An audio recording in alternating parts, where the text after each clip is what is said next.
friends, Krista here. Thanks for stopping by Books and Jams. Can you believe that June is almost here? I'm having a hard time believing it myself. It's almost here. It's true. This year I'm going to be participating in the BookBuddyAthon in June. So this TBR video is going to include some non-BookBuddyAthon books and also my BookBuddyAthon books. And this year I've chosen to buddy up with Amanda from The Curly Reader. She's my middle grade reading friend and we have done a couple buddy reads together. I think we read both Bianca Marais books and most recently we did As Bright as Heaven, and I absolutely love buddy reading with her. So I will tell you about the books that I chose kind of with her in just a moment. But before that, I have a couple other books that I plan on reading in June as well. So I will start with my Goodreads read-along pick for the month of June. We're going big this month, friends. We're going to read Gone with the Wind by Margaret Mitchell. This is a reread for me. I read this when I was probably in high school, so it's been quite a while since I've read this one. This takes place in Civil War South. It's a saga of love and war, has been heralded as the great American novel, explores the depth of human passions, with indelible depictions of the burning fields and cities of Civil War and Reconstruction America. So we follow mainly this woman named Scarlett O'Hara and others along the way. I know reading this through a 2020 lens is going to reveal a lot more problematic issues in just the way that slavery is dealt with. That is going to be probably a frustrating aspect of reading this book, but I think it'll be an interesting perspective to bring to it since I probably didn't think about all of that when I was a teenager. So I'm looking forward to reading this. If you are interested in reading Gone with the Wind, I would love for you to join in the discussion on my Goodreads read-along group called Books and Jams Read Along on Goodreads. The link is almost always in the description box below. Hope you join in. Another read-along book that I'll be picking up in June is the final one for the Lord of the Read-Along. We'll be reading The Return of the King during June and July. This is by J.R.R. Tolkien. We started the year reading The Hobbit and then have made our way through The Lord of the Rings, and this is the last one. So I'm very excited to be reading this, and it's never too late to join in the Lord of the Read-Along. There have been no dates for any of the discussions, so just kind of join in when you can and share your thoughts and comment on other people's thoughts as well if you're interested. And yeah, I'm really looking forward to finishing this up. It has been sitting on my TBR for years and years and years, and I have some family members who are quite shocked that I haven't read it until now, but I'm glad that this will be wrapping it up almost this month. So yay for that. And one more buddy read that I'll be doing in June, and I will put the information in the description box below, but I'm doing a buddy read for reading I Capture the Castle by Dodie Smith. Tia from Tia and All the Books, Rainy from Rainy Day Reads, Angie from Literary Labors, and Emily from Novel Novels are doing a group buddy read of I Capture the Castle. I think mainly the discussion is going to happen in a group on Instagram, but it is not too late to join in. I think this happens the second or third week of June. So I will put the information down below so that you can check out their announcement videos. This is a modern classic or classic. When was this published? Let's see. This was published in 1948. I'll call this a classic. That's more than 50 years ago. I saw the movie of this and honestly I didn't really care for the movie, so I'm a little bit intimidated to pick this one up. Part of me feels like it's going to be on the boring side of things. However, it has been recommended to me multiple times, and it is on my cart this year of books that had been recommended at the beginning of the year. I asked for you guys to recommend books from my TBR shelves, and a couple of you chose this one. So I'm looking forward to giving it a try. I think reading it with a group will help to maybe iron out any things that are confusing or just push me through those moments that might be a little more slow, and maybe it won't be. I know Angie from Literary Labors has read this over and over and over and over, and she says it's one of her favorite books of all time.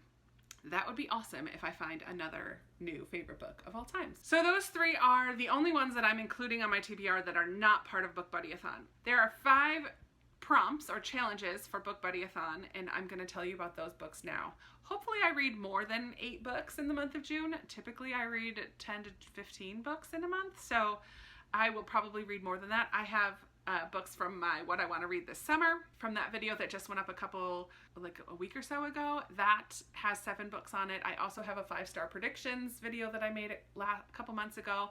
So I have books set aside from those 2 videos as well, that if I finish all of these TBR books, I will jump into some of those. But here we go with the BookBuddyAthon prompts. I love doing BookBuddyAthon. It's always such a fun readathon. I did it last year with Sarah from Sarah's Nightstand and loved doing it with her, and we've talked almost every day since. I'm excited to participate with Amanda this year and everybody else who participates. So the first prompt, obviously, is to buddy read a book with your buddy. Amanda and I are going to dive into A Gentleman in Moscow by Amor Towles. This is one of those books that I have heard so much praise for this book. So much praise. People who've read it absolutely love it. However, it's one of those books that never appeals to me. There's just something about it that I feel like, how can this be interesting? I think the main idea, it's a historical fiction. We follow this Russian count. He's in this hotel and he's under arrest, like house arrest basically, at a hotel. So he can't leave. So he observes the world through the hotel windows, or something along those lines. So it's definitely going to be more character driven than plot driven. And I tend to not fully appreciate character driven stories. So I'm a little nervous about it, but I'm wanting to read it because Katie from Life Between Words is going to be hosting an online gathering with Amor Towles, the author of this book. And I am thrilled for her to lead that and participate in, and I want to participate in that with her. So Amanda kind of feels the same about this book as I do. So we're hoping that reading it together can either like help us to find the good in it. Maybe we'll love it. Maybe I will love it like everybody else. I'm kind of hoping, but I'm going in with pretty low expectations. We'll see.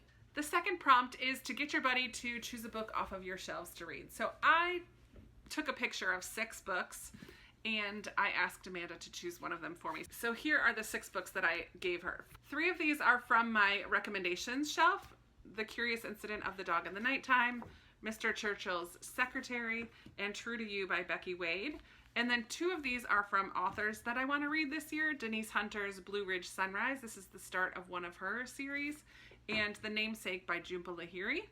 And then one I just feel like is so appropriate for the days we're living in, Sourdough by Robin Sloan. Also just a book off my TBR. So out of these 6, of course, Amanda picked the one that doesn't fit any of my goals for this year. But it definitely feels like something that is going to be appropriate to read while we're still staying at home as much as possible. I really did enjoy Mr. Penumbra's 24-Hour Bookstore, which is also by Robin Sloan. And this one, I believe it's about a young girl, not young, but a 20-something young woman who works in a tech company or something. Yeah, she's a coder, works all day, stops at the same restaurant every night on her way home to get food or whatever. Starts up a friendship with the 2 gentlemen who run this bakery. And at some point they kind of, I think they leave her the sourdough starter. Something happens to them and they move away or something. I don't really know too much about it, but it is going to be a lot about bread and about food. And I just feel like so many people I've seen making bread these days that it just feels appropriate to read it right now. And I wanted to read it because Robin Sloan was supposed to come to my library for an author event, but then the quarantine happened. So I would like to read this in case they ever do open up again and in case they get him to come again. It is a pretty short read, so I'm excited about that as well. So that's my second book for BookBuddyAthon. The third prompt is to read a book that your buddy gave 5 stars. So I went on Goodreads and I looked at Amanda's read shelf and I sorted them by star ratings. And I found 3 books that she had given 5 stars that were on my shelves. So I have these 3 that Amanda gave 5 stars. Molokai, The Red Tent by Anita Diamant, and Necessary Lies by Dan Chamberlain. So I messaged Amanda and I said, hey Amanda, which of these 3 is the most compelling? Like, can't put it down, kind of on the quick read side of things. Because I do have pretty like hefty books that I'm also planning to read in June. So I wanted something that would be pretty compulsive and quick, and I was hoping it would be one in particular, and that's exactly what she said. It is Necessary Lies by Diane Chamberlain. So this is the one that is going on my TBR.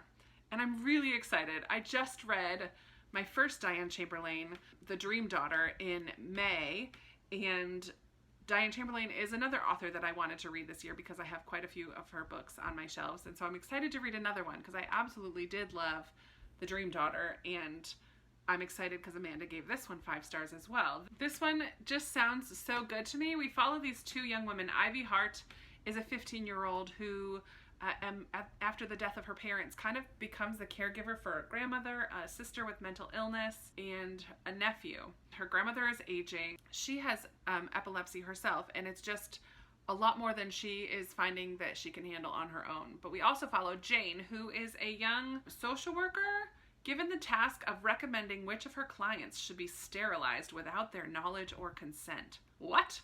And this obviously doesn't sit well with her, I think, and brings up just a lot of questions about health decisions and who gets to make those decisions. And it says, Necessary Lies is the story of these 2 young women, seemingly worlds apart, both haunted by tragedy. Jane and Ivy are thrown together and must ask themselves, how can you know what you believe is right when everyone is telling you it's wrong? I'm very interested in that. Sounds so good. The 4th prompt is to read a book with your buddy's favorite color on the cover. And I asked Amanda for her favorite color, and she was very vague, but she said she likes all the colors. But the first color she actually said was blue, and then also green. So I found a book that has blue and green that I've been very eager to read. This is A Curse So Dark and Lonely by Bridget Kemmerer. I read a contemporary by Bridget Kemmerer.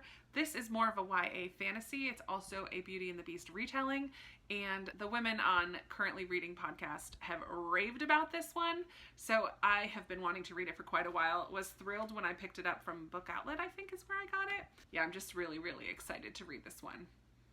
So I am making it work. It has a lot of blues, like some darker blues up here too, but also some green. So Amanda, I hope that works as your favorite color. There's pink too, her name, and a lot of silver shimmery. I don't know. I kind of wanted to just make this one work, so it works. And then the final prompt, the 5th prompt for the BookBuddyAthon, is to read a book about friendship.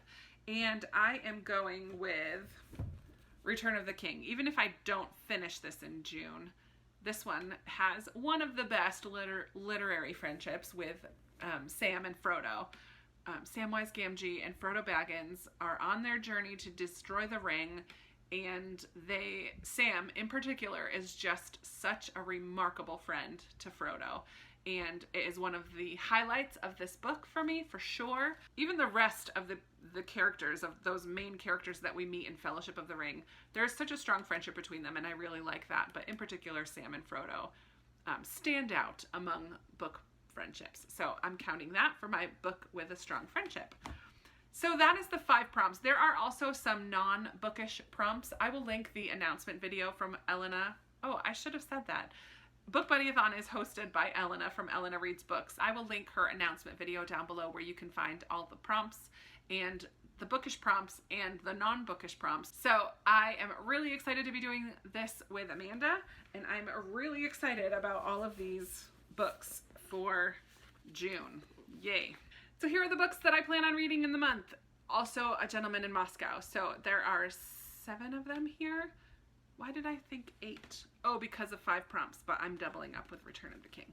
So yeah, those are the 7 books that I plan on reading in June. There, of course, will be more than this.